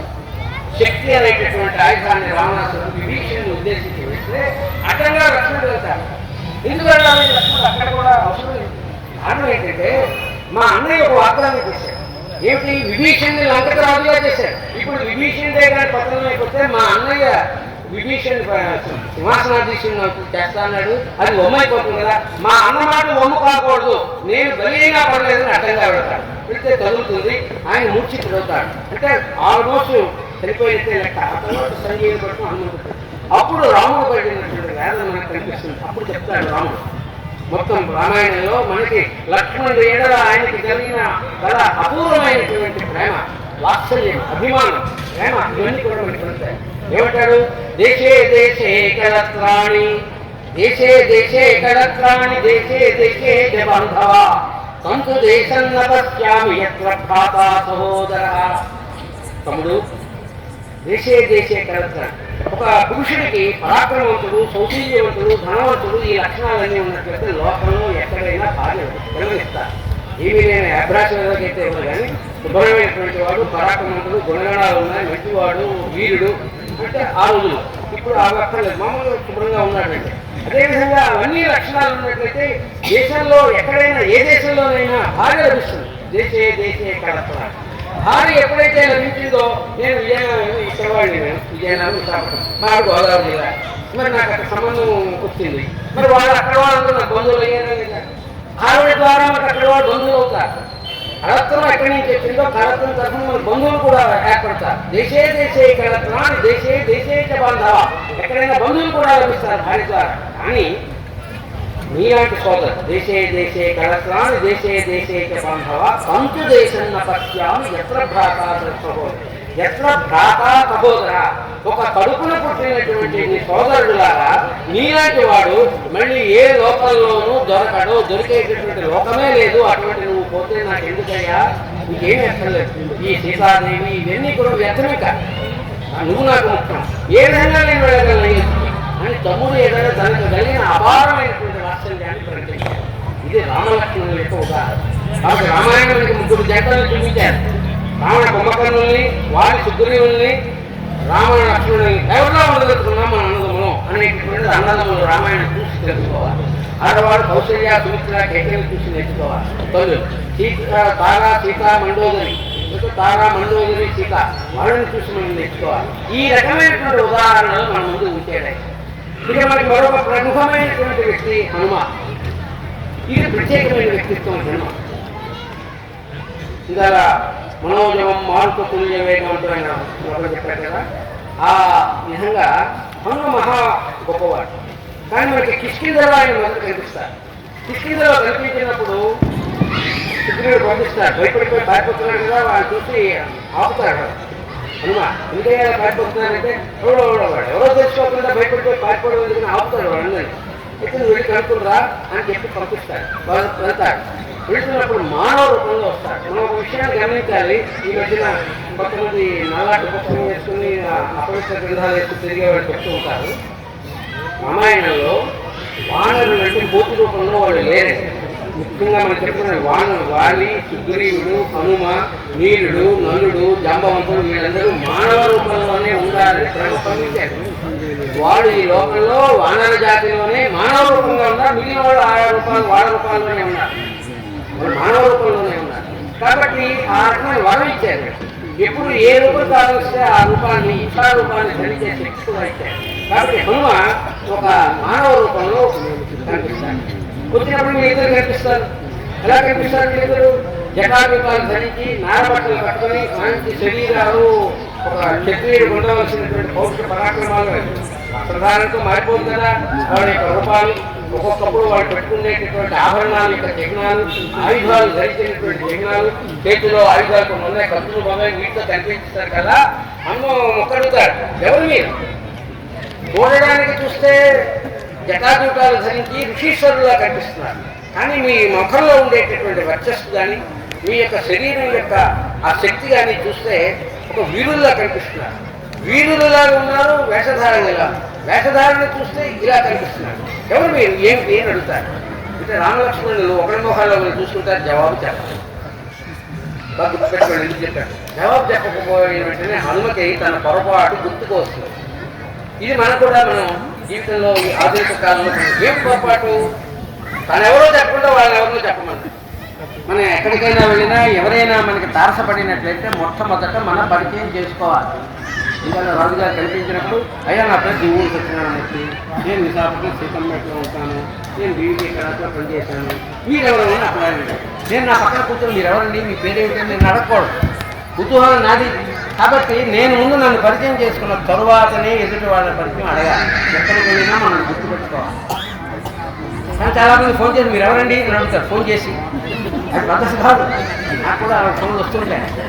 హనుమ అక్కడ వెంటనే మహానుభావుడు కాబట్టి ఆయన గ్రహించి ఓ అనుకుని అప్పుడు తన పరిచయం చేసినప్పుడు మాట్లాడినటువంటి ఆ మాటలను చూసి గొప్ప నాయకుడు కాబట్టి శ్రీరాముడు ఆ మాట్లాడిన కొద్ది క్షణాలలోనే హనుమ యొక్క విశిష్టత్వాన్ని ఆయన గుర్తించారు. ఒక నాయకుడికి ఉండవలసిన లక్షణాలు తన పరిచయంలోకి వచ్చేటటువంటి వ్యక్తిని సంపూర్ణంగా మొదటి చూపులోనే మొదటి మాటల్లోనే గ్రహించగలిగితే అతను గొప్ప నాయకుడు అవుతాడు, నా అనుచరులను నడిపించగలుగుతాడు. ఆ మాట్లాడినప్పుడు చూసి ఎంత బాగా మాట్లాడేది చూడు లక్షణ, ఇలాంటి వాడు కానీ మంత్రిగా ఉన్నట్లయితే యావత్ ముందే తెలుసు. సముద్రంలో మనం చేయగలిగిన వాడు హనుమాన్ తెలుసు. కానీ అలా తన హనుమాన్ విడిపోయాయంటే ఆ తర్వాత మీరు ఏమంటారు? మాకు చెప్తే మేము వెళ్ళవా, నీకు ఆయన శ్రామ కాబట్టి ఆ బాధ్యతను అప్పగించాం అనేది మనం ఇప్పుడు కూడా చూస్తున్నాం కదా. మాకు అవకాశం ఇస్తే 30 సంవత్సరాలు పరిపాలిస్తున్నాం అన్నవాడు లేదా? అవకాశాలు ఇస్తున్నాం, వినియోగించుకోకపోతారు లేదు. కాబట్టి అందరికీ అవకాశం ఇచ్చారు. వాళ్ళ వల్ల కాదని తెలుసు. రామవంతుడు వృత్తులు ఉండాలి. రామవంతుడు అందరిలోకి వృత్తుడు. కొంతమంది ఆ మధ్యన శ్రీశ్రీ పూర్వం రాసేవాడు అనమాట. భక్తులాడ భ్రష్టులాడ బాగా సత్వలాడ అంటూ రాస్తూ అందులో ఈ వయస్సు మళ్ళీ ఎముకలు కుళ్ళిన వయస్సు మళ్ళీ సోమరులారా చావండి అన్నాడు మమ్మల్ని. ఏమన్నాడు? ఎముకలు కుళ్ళిన వయస్సు మళ్ళీ సోమరులారా చావండి అన్నాడు. అలాగే చచ్చినట్లయితే మొత్తం అంతా భ్రష్టిపోతుంది. ప్రతి చోట బుద్ధులు ఉండాలి. వాడు జీవించినంతకాలం ఆరోగ్యంగా ఉన్నా లేకపోయినా ఉన్నట్లయితే వాళ్ళ దగ్గరికి మనం నేర్చుకుందుకు ఏవో కలుగుతాయి. రామభవంతుని అక్కడ అంగదుడిని పెట్టిన నాయకత్వం చెప్పిన జాంబవంతుడు కూడా ఉన్నాడు. కాబట్టి అనేక క్లిష్ట పరిస్థితుల్లో జాంబవంతుడు సలహా మేరకు మొత్తం అంతా చింతకాండంలో మనకి కనిపిస్తుంది. కాబట్టి జాంబవంతుడికి తెలుసు అయినా ఇవి వస్తాయి, మాకు చెప్పలేదు నేనే చేసుకునేవాళ్ళం. అందుకే అవకాశం ఇచ్చి అతనికి ఏదో మంచి పదవి ఇచ్చి దానికి ప్లాన్ చేశాను అనకుండా అందరికి ఇస్తే అప్పుడు హనుమ దగ్గరికి వెళ్ళి ఏమిటయ్యా ఇలా కూర్చున్నావు, నిన్ను మించిన వాడేవాడు, నువ్వు చేయగలవు సముద్రంలో కన్నా అనగానే అప్పుడు అవును అయితే అన్నాడు. ఆయన విశ్వరూపాన్ని చూపించాడు, రాముడికి ఎత్తుకుని వెళ్ళాడు. సరే అదంతా వర్ణన అంతా నేను విధాలు చెప్పినట్టు ప్రవచనం చెప్పడం లేదు కాబట్టి ఆ విషయాలు పెడతాను. ఇలా వెళ్తున్నప్పుడు ఏదైనా ఒక మంచి పనిని మనం ప్రారంభం చేసాం అనుకోండి. ఉదాహరణకి భారతదేశ సైకిల్ యాత్ర అని ఒక బయలుదేరాడు. సైకిల్ మీద మొత్తం భారతదేశం అంతా వెళ్తాడు అనగానే మనం ఈ గోవామి వాళ్ళు ఏం చేస్తారు, వాడిని పెట్టి ఏం చేసి దండేసి అనుమానం చేసి ఓటు కట్టి ఫోటోలు తీసి పని చేస్తారు. ఒకటి ఉత్సాహం కొంచెం దూరం వెళ్తారు. ఈ ఉత్సాహాల వీధిలో యాత్ర చూస్తాం. మైనాకులు కూడా అలాగే వచ్చాడు. ఈయన సముద్రంలో నేను చేస్తూ ఉంటే మైనాకు నిందాలు మన పద్యంలో చెప్పాను కదా, మైనాకుడు ఆ లోపల బయటకు వచ్చాడు. ఎందుకు వచ్చాడు చెప్పాడు అనమాట. వాయుదేవుడు మొదలైన వాళ్ళందరూ సూచనించాడు. ఏమయ్యా సముద్రం చెప్పాడు, మీకు ఎంతో ఉపకారం చేశాడు వాడు తండ్రి అయినటువంటి వాయుదేవుడు. ఈయన రామకార్యం మీద వెళుతున్నాడు, కాసేపు విశ్రాంతి తీసుకుందికి నువ్వు ఒక చేత ఒక ఆశ్రమం ఇవ్వు ఆయనకి అని చెప్తే నేనెవడు ఇంద్రుడు ఉండవు. ఎందుకంటే ఆయన వెళ్తుంది రామకార్యం, వాయువు యొక్క కుమారుడు వెళ్తున్నాడు, ఇంద్రుడు వాళ్ళని కాదని నిన్నేమీ చేయలేడు. కాబట్టి నువ్వు వెతకరాడు. కానీ ఆయన కూడా అయితే ఏమైతే అయింది రామకార్యానికి నాతో పాటు కూడా ఉండాలని మైనా అక్కడ లోపడి బయటకు వస్తాను. ఇది ఎలాంటిది ఇందాక చెప్పాను కదా, ఏదైనా ఒక మంచి పనిని తలపెట్టినాము సాత్వికమైనటువంటి పద్ధతులు సమానాలు సభలు లేకపోతే విందులు వినోదాలు పార్టీలు ఇవన్నీ చేస్తారు. అందులో ఒక్కొక్కటి ప్రలోభం పడిపోతారు. కానీ అమ్మ ఏం చేశాడు, వాటికి ఇలా ఒక మాట చెప్పాడు, చాలా సంతోషం, మళ్ళీ వీలైనప్పుడు నేను వస్తానయ్యా. నేను వెళ్తున్నది రామకార్యం మీద, నా లక్ష్యం గురి తప్పకూడదు, నేను ఏకైక లక్ష్యంతో వెళుతున్నాను, రామబాణంలో వెళ్తానని చెప్పి బయలుదేరే ఉందని చెప్పాడు. నేను రాముడి యొక్క ధనుస్సు నుంచి వెళ్ళేటటువంటి బాణం ఎలా వెళ్తుంది, అది తిరిగి ఉండదు, వెనక్కి రాదు, ఆగదు, ఆ విధంగా నేను వెళుతున్నాను అని చెప్పి ముందే ప్రకటన చేసి ఆయన వెళుతున్నాడు. కాబట్టి అతనితో పాటే వెళుతూ ఎక్కడ ఆగకుండా ఒక మాట కురిసించి ఆయన ముందుకు వెళ్తాడు. ఎందుకంటే అంతకుముందు ఈయన దాకా ఏదో అడ్డొస్తున్నాడు అనుకుని మనం ఒక గుర్తు గురుతాడు. గుర్తిసరిలో శిఖరం ఒక విడిపోతున్నాడు. ఆ బాబు నేను అంటున్నాడు రాలేదు, నీకు సన్మానం చేయడానికి వచ్చాను, సన్మానం అంటే నీకు కాస్త పదవి బలాలు అవి ఉంటాయి, కొంచెం సేద తీరి వెళ్తామని లేదని ఆయన ముందుకు వెళ్తాడు. ఇదేంటి సాత్వికమైనటువంటి ఆట. ఆ తర్వాత వచ్చినటువంటిది ఏంటి, నాగమాత స్వరూపం. నాగమాత ఆవిడని దేవతలే పంపిస్తారు. ఇతనిలో ఆ సామర్థ్యం ఉందా లేదా, ఇతనిలో ఆ ధృతి పట్టుదల తర్వాత నైపుణ్యం కూడా ఉండాలి. విడుదల ఒంటరిగా వెళుతున్నాడు. ఎక్కడ కొన్ని కోట్ల మంది సైన్యం ఉండేటటువంటి అనేక వరాలు కలిగినటువంటి రావణాసుడు ఉన్నటువంటి పటిష్టమైన దుర్భేద్యమైనటువంటి లంకా నగరానికి వెళుతున్నాడు. ఈ ఒక్కరో అక్కడికి ఫ్రీగా చిన్న పరిశీలన పెట్టమా నాగమాత ప్రత్యక్షమవుతుంది. ఇలాగే నన్ను దేవతలు పంపించాను, దీన్ని తినివని నాకు ఆహారం అంటే పరాక్రమే చూపించలేదు. అమ్మ తల్లి నేను ఇలా రామకార్యం మీద వెళుతున్నాను, నాకు ముందుగా బాగోదు, లేదే నువ్వు నాకు ఆహారం అయిపోవలసిందే. ఇలా కొద్దిసేపు మాటలు పెట్టి సరే అయితే మరి కానీ అయితే నన్ను ఆహారంగా తీసుకొని తన యొక్క శరీరాన్ని మీకు తెలిసేప్పుడు పెంచాడు. ఆవిడ పెద్దగానే ఆవిడ కూడా నోరు బాగా పెంచింది. ఆవిడ ఈయన కోటా కొట్టిగా యోజన అంటే దాదాపు 8 మైళ్ళు ఇలా యోజనాల కొద్దీ ఆయన శరీరం పెడితే ఆవిడ యోజనాల కొద్దీ పెంచింది. కానీ ఇక్కడే హనుమంతు తాలూకా సూక్ష్మ బుద్ధిని తెలివితేటల్ని వెంటనే టక్కున అమూష్ట మాత్రం అయిపోయింది. చాలా తప్పుగా అయిపోయి నోట్లోకి వెళ్ళిపోయింది. అమ్మాయి నీ నోట్లో ప్రవేశిస్తున్నావు కదా, ప్రవేశించే నాకు భావించాను. శవాష్ నువ్వు విజయాన్ని సాధిస్తావని చెప్పి పంపించింది. దేవతలు కూడా గౌరవించారు. ఆ బుద్ధి కుశలత అక్కడ హనుమ చూపించాడు. అది ఒక ఆటంకం. ఆ తర్వాత వచ్చినటువంటిది సింహిక. ఇది నిజమైన ప్రమాదం అన్నమాట. మొదటిది సాత్వికమైనది, రెండవది తర్వాతది కాస్త పరీక్ష చేయడానికి, మూడవది నిజంగానే అపకారం చేసేటటువంటిది సింహిక. మీకు కూడా ఇప్పుడు దక్షిణ భారతదేశం హిందూ మహాసముద్రంలో అక్కడ ఒక పడవలు అవి మునిగిపోతుంటాయి. చాలా కాలం బట్టి అక్కడ మునిగిపోయిన పడవలు మళ్ళీ కనబడలేదు, దొరకలేదు. దానికి ట్రయాంగిల్, బర్ముడా ట్రయాంగిల్ అంటారు. మీకు ఆ పేరు ఎవరైనా వినారో లేదు, బర్ముడా ట్రయాంగిల్ అనేటటువంటి దాంట్లో అన్నమాట. అక్కడికి ఎలా ఉండిపోతాయో ఏమిటి ఆ ప్రాంతానికి వెళ్ళినప్పటికీ కింద నుంచి తన యొక్క వేగాన్ని ఎవరో ఆపుతున్నట్టు కిందకి లాగుతున్నట్టు మనకు కనిపించింది. చూసినట్లయితే సింహిక అనేటటువంటి రాక్షసి ఆ ఛాయాగ్రాహి ఆమె పేరు. ఛాయాగ్రాహి అని కూడా అంటారు. ఎందుకంటే నీడని బట్టి లాగి అవతల వాళ్ళని నిర్వీర్యించి ఆహారంగా తీసుకునే శక్తి అవుతుంది ఛాయాగ్రాహి. ఆవిడ ఎలా చేస్తున్నారు చేస్తూ ఉంది సత్యంగా గుర్తొస్తుంది. అంతటి పరిస్థితుల్లో కూడా సుగ్రీవుడు మాట్లాడుతున్నాడు. సుగ్రీవుడి ప్రపంచంలో ఉండే జాగ్రత్త అంతా తెలుసు. ఎక్కడ ఏమున్నది ఏ పరిస్థితి చెప్పుకోమించండి ఇలా ఛాయాగ్రహం గుర్తొస్తుంది. ఓహో అలాగా అనుకుంటున్నాడు వెళ్తాడు.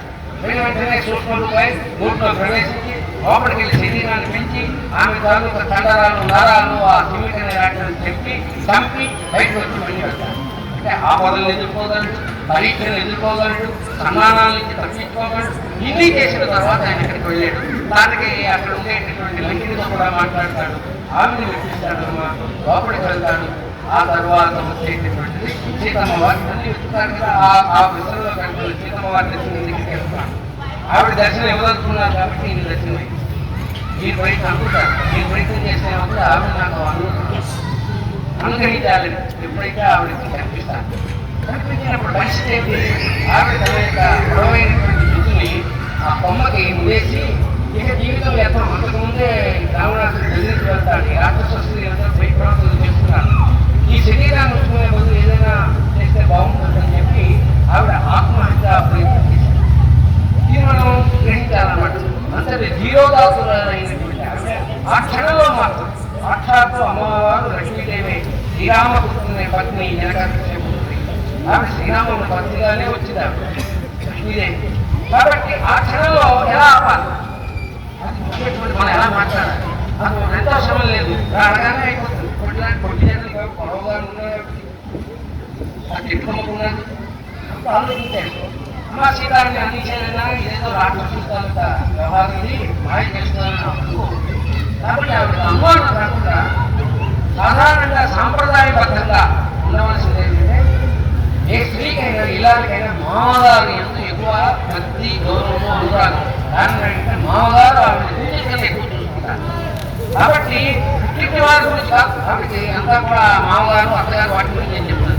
అందుకోసం ఏమన్నాడు ఆయన, రాజా దశరథో నామ రథకుంజరవాదిమా అంటారు. మొదటి వాక్యం రాజా దశరథ రథకుంజరవాదిమా.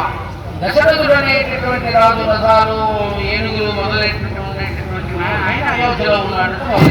ఎవరయ్యా మా అత్తవారికి మాట ఆగిస్తాడు. చాలా అడుగుతాడు. ఆ తర్వాత మొత్తం అంతా రామాయణాన్ని అందిస్తాడు. ఆవిడ దగ్గరికి వస్తాడు. ఆవిడ చెప్పినటువంటివన్నీ వింటాడు. ఆవిడ కూడా ఏమిటి అసలు నేను ప్రమాత అనేటటువంటి అనుమానాన్ని వ్యక్తం చేస్తుంటాడు. అంతలాగా చెప్పినప్పటికీ అనుమానం వ్యక్తం చేస్తే అనుమానాన్ని విముక్తి చేస్తాడు. శ్రీరాముడు ఇచ్చినటువంటి ఇది చూపిస్తాడు ఆభరణాన్ని. దీని అయిన తర్వాత ఏమంటాడైనా, మొంటే వచ్చావయ్యా సీతవాడు, మొంటావు మహాపరాక్రమంతులుగా సముద్రాన్ని ఉల్లంఘించి వచ్చావు. కానీ ఇంతమంది సైన్యంతో ఇక్కడికి రాముడు కానీ లక్ష్మణుడు కానీ ఆ మిగిలినటువంటి వానరులు కానీ ఎలా రావాలి? వాళ్ళు నీకు కాదు కదా అంటే ఒక కార్యాన్ని సాధించిన అవునమ్మా నా శివాడమ్మ లేడు ఆ వానర సైన్యంలో అని ఆయన అనలేదండి. వినమ్రతను చూపించాడు. ఏంటంటే అమ్మా చాలా తక్కువ నన్ను ఇక్కడికి పంపించారంటే సాధారణంగా రాయబారిగా పంపించేటటువంటిది చిన్న ఉద్యోగులే పంపిస్తారు. మెసెంజర్ బోర్డు ఎవరికి ఇస్తారండి? లేని తక్కువ ఉండేటటువంటి సైకిల్ అక్కడ వచ్చినవాడికి హోటల్లో కూడా వచ్చినవాడికి డెలివరీ బాయ్స్ ఇలాంటివన్నీ ఉద్యోగాలు ఇస్తారు. నేను అలాంటి వాడిని తల్లి. నాకన్నా మహావీరులు అందరూ వాళ్ళు అక్కడ ఉన్నారు. నాతో సమానమైన వాళ్ళు లేదా నాకన్నా ఉన్నతమైనటువంటి గొప్పదైనటువంటి వీరులు ఉన్నారు. కానీ అక్కడ నాకన్నా తక్కువ వాడు ఎవరు లేరంటారే. కానీ వాస్తవంగా వాడు ఎవరు రాలేదు కదా. కానీ తన తాలూకోవాలని తనను పంపించినటువంటి సుగ్రీవుడి యొక్క మర్యాదని తన సహదేవుల యొక్క గౌరవాన్ని కాపాడడానికి అలా చెప్పుకున్నాడు. మనం ఏ కార్యాన్ని సాధించడానికి వెళ్ళినా ఆ సందర్భంలో మన తోటి వాళ్ళని చిన్నపుచ్చే ప్రయత్నం ఎవరైనా చేస్తే ఖండించి లేదని చెప్పి వాళ్ళ గౌరవాన్ని కాపాడాలి అని హనుమంతుడు మనకు చూపిస్తాడు. ఆ తర్వాత నా భుజం మీద కదా నేను తీసుకుని వెళ్ళిపోతానంటే ఆవిడ కాబట్టి చెప్పింది ఏమని, లేదయ్యా నేను పరపురుషుడిని తాకను అని స్పష్టంగా. అప్పుడైనా సరే నేను మూర్చపోయి ఉండగా నాకు తెలియని సమయంలో రావణాసుడు నన్ను బలవంతంగా తీసుకుని వచ్చాడు. కాబట్టి నా ఒంటి మీద తెలియలేదు. చాలా ఇక్కడ మీరు అంటే సమయం అక్కడ ఆపిస్తాను కాబట్టి ఇది చెప్పడం మర్చిపోకూడదు కాబట్టి చెప్తున్నాను. వాళ్ళ రేపు మనమైతే రామాయణం వింటున్నాం, హిందూ ధర్మము సనాతన ధర్మానికి సంబంధించిన వాళ్ళు కానీ మన ధర్మం మీద కానీ అనేక ఇతిహాసాల మీద కానీ మన గౌరవనీయమైనటువంటి పురుషుల మీద కానీ ప్రతివత తండ్రుల మీద కానీ ఎవరైనా అవహేళన చేస్తూ మాట్లాడినట్లయితే ఖండించవలసిన ధర్మో రక్షతే రక్షిత. ఆ ధర్మాన్ని మనం రక్షించాలి. కేవలం విని అయిపోయింది ఇవాళ వడపప్పు పానకం తాగలమా లేదా, ఇది కాదు. వడపప్పు పానకం తాగాలి, కొత్త బట్టలు కట్టుకోవాలి, కత్తి పట్టుకుని బయటకు వచ్చి సీతారాములను ఎవరైనా ఏమైనా అన్నా లేదా మన ఈశ్వరుడు అన్నా మన దేవీ దేవతలు అన్నా దేశాన్ని కానీ ధర్మాన్ని కానీ మనలో ఉన్న ఏ కులాన్ని కానీ అన్య మతస్థులు ఎవరైనా అన్నట్లయితే వాళ్ళని ఎదిరించి పోరాడవలసినటువంటి సమయం. అది మారకూడదు. మిగిలిన పూజలు పురస్కారాలు చేస్తున్నా వద్దని నేనన్నా, అవి వాటికే మన పరిమితం అయితే మనల్ని రక్షించేవాళ్ళు లేదు. మన యొక్క భారతదేశ చరిత్ర సందర్భం కాబట్టి చెప్పడం లేదు. ఆ చరిత్రను చెప్పినప్పుడు ఏ ఏ కాలంలో వీటిని అనుసరించి దేశం గురించి ధర్మం గురించి పట్టించుకోవాలిగా పెట్టాం. ఆ సినిమా మీరు చూస్తే మీకు కనిపిస్తుంది.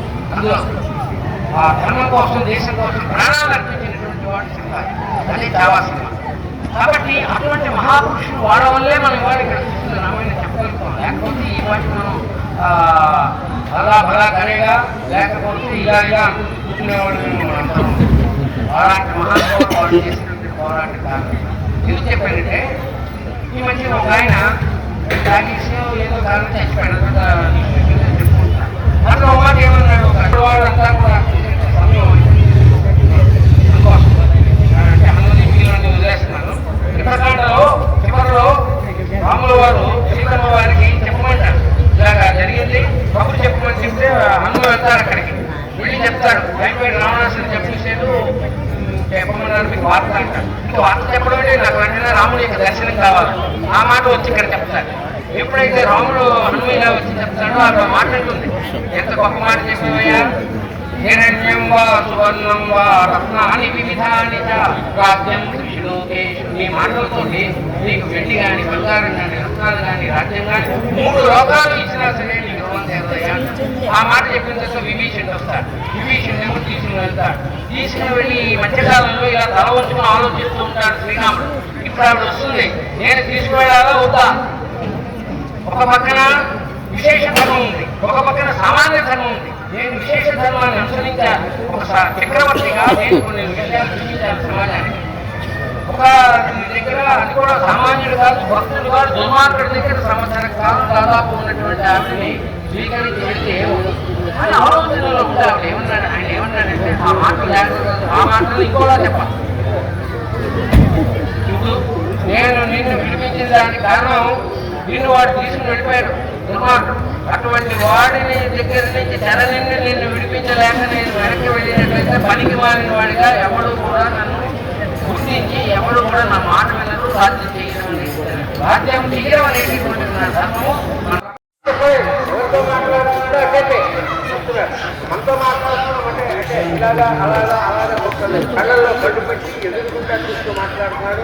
మాటలో తడబాటు లేదు, చెప్పిన మాట మళ్ళీ చెప్పడం లేదు, ఆగి నచ్చినట్టుగా మాట్లాడటం లేదు, అనర్గళంగా అవిస్తరంగా అనుమానం లేకుండా చెప్పింది చెప్పకుండా మాట్లాడుతున్నాడు. కాబట్టి ఇది గొప్ప వ్యాకరణ పరిస్థితులు. ఇలాంటి వాడు మనం ఉంటే బాగుంది. అవిస్తరమతం దిక్తం అవిలంబితమద్భుతం వాద్యం హృదయహర్షిని ఎవరినో మాట్లాడారు. ఇంతలా చేస్తున్న ఆయన మాట్లాడాలి. వాద్యం హృదయహర్షిని, హృదయానికి ఆనందం కలిగించేటట్టుగా ఆయన మాట్లాడుతున్నారు. మనం మాట్లాడేటప్పుడు ఉన్నప్పటికీ కూడా కొంచెం అవతల వారికి ఆనందాన్ని కాబట్టి అది తప్పనిసరిగా మన యొక్క ఇతిహాసం ఇలాగే కొంచెం చెప్పినా అనుమతి నుంచి అలా చెప్తారు. అయితే అమ్మ ఏమన్నాడు, రండి మా సుగ్రీవుడికి మిమ్మల్ని పరిచయం చేస్తాను, సుగ్రీవుడు మీతో స్నేహం కోరుకున్నాడు అని కూడా అని అలాగే మీతో స్నేహాన్ని కోరుతున్నాడు అన్నాడు. అంటే అక్కడికి వెళ్ళిన తరువాత ఆ పరిస్థితి సంవత్సరం మారుతే ఆ ఇష్టపడితే స్వీకరించినట్లయితే దానికి ప్రమాదం ఈ లోపల అనేక మార్గాలు అవలంబించారు. అంతేగాని అతనికి ఏ రకమైనటువంటి భావం లేదు. వాడికి కూతురు వలస లేదు, కోడలు వలస లేదు, ఇంకోటి వలస లేదు, ఏమీ లేనటువంటి స్వామి వత్సలే అత్యంత క్రూరమైన హేయమైన నీచమైన దుర్మార్గమైనటువంటి బుద్ధి కలిగిన వాడు రావణాసు.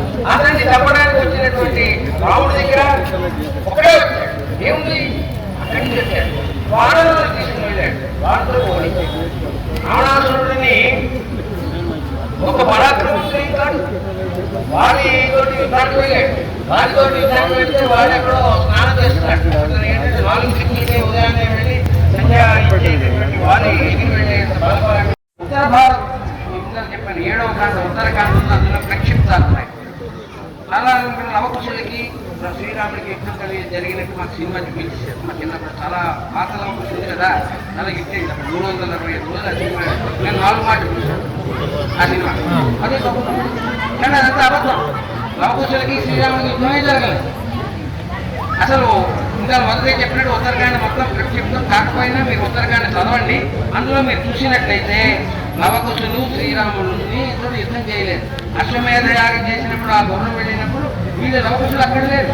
వాళ్ళు అయోధ్యలో ఈయన అశ్వమేధ యాగం చేస్తున్నటువంటి చోట వాళ్ళు ఉన్నారు. అక్కడ ఉండేటటువంటి మునులకి వాళ్ళకి అందరికీ కూడా రామాయణాన్ని గానం చేస్తూ వినిపిస్తున్నారు. ఉత్తరకాండ పూర్ణంగా చదవండి, నేను చెప్పిన అంశాలు కనిపిస్తాయి. కాబట్టి ఇది కల్పితం. లవకుశ అనేటటువంటిది కల్పితం.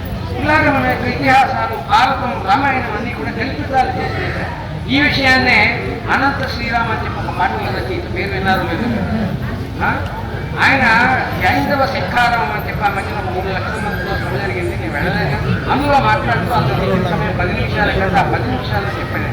మేము సినిమాల ద్వారా హైందవ జాతికి అన్యాయం చేశాను కాబట్టి నేను బహిరంగంగా క్షమాపణ చెప్తున్నాను. ఈ కృష్ణా జిల్లా ఘటన, ఎందుకంటే ఎన్టీ రామారావు కృష్ణా జిల్లా, ఆ రోజుల్లో దర్శకులు కానీ సినిమాలు తీసిన వాళ్ళు కానీ కృష్ణా జిల్లావే.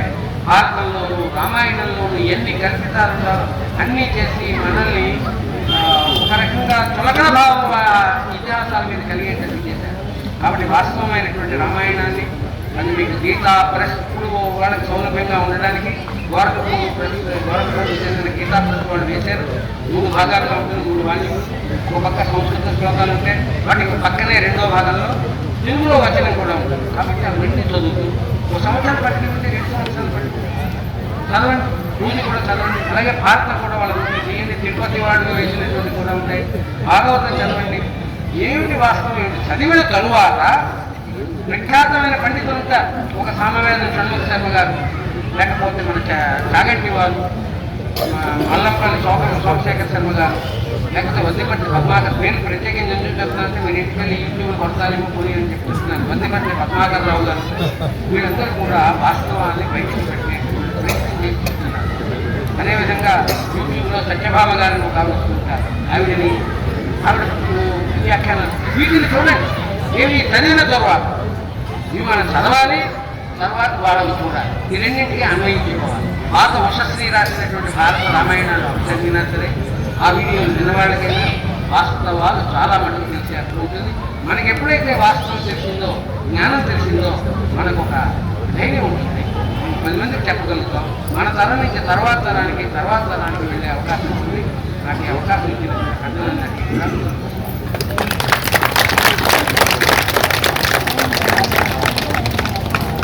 మనకి చక్కగా రామాయణ వైశిష్ట్యం స్వీకరించినటువంటి సత్యనారాయణ గారు చక్కగా చెప్పారు.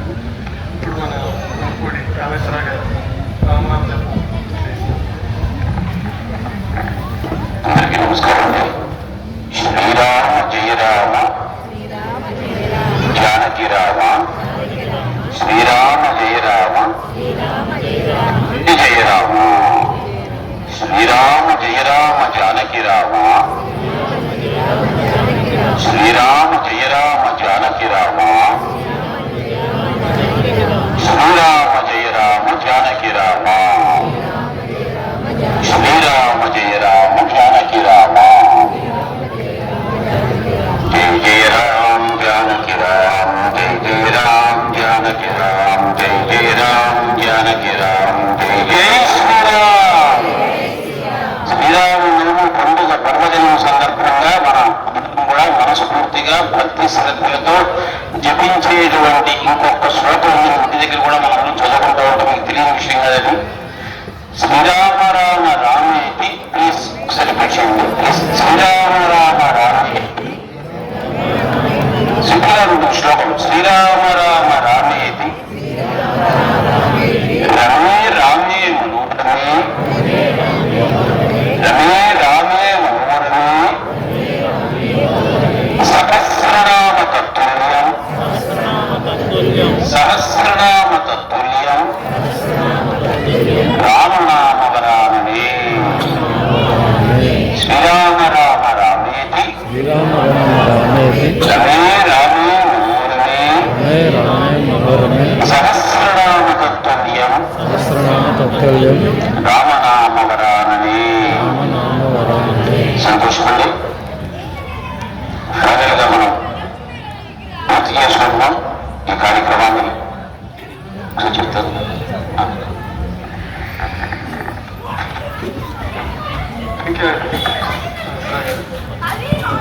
శ్రీనివాస్ గారు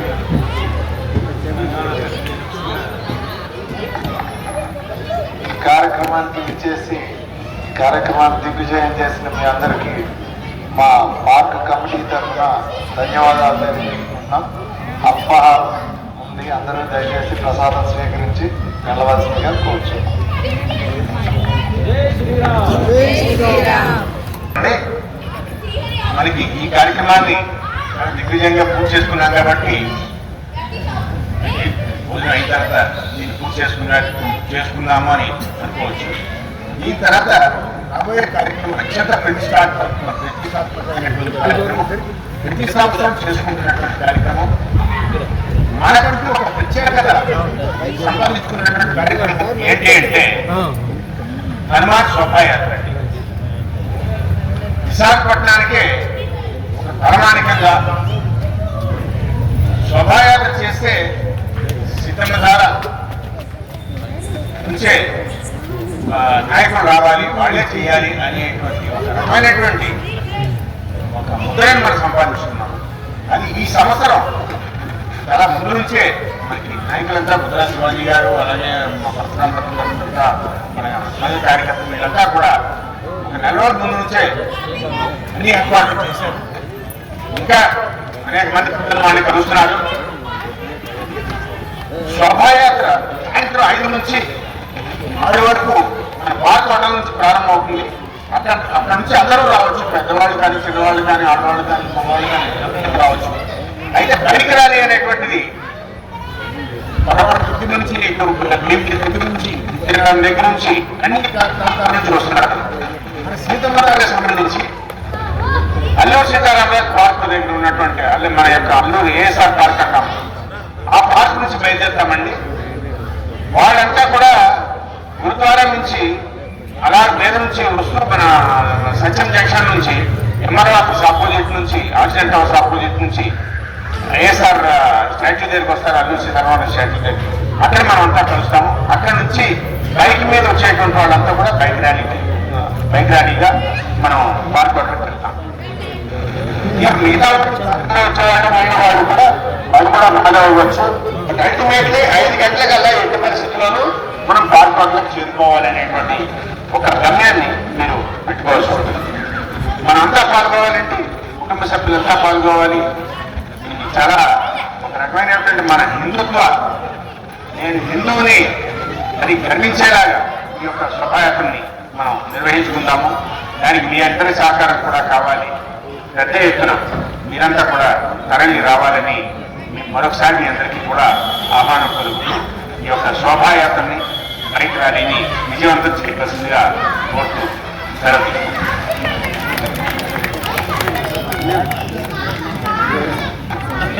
ఆయన స్టార్ట్ గా 2 నిమిషాలు 5 నిమిషాలు సరిపోదు.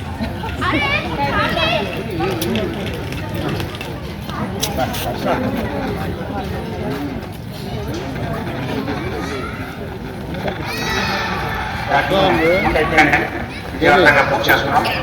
అందరూ కూడా అల్పాహారం రామ కళ్యాణ రామ పట్టాభి రామ రామ రామయ్య రామ రామ కోదండ రామ రామ సీతాపతి రామ నీవే పతి రామ నీవే గతి రామ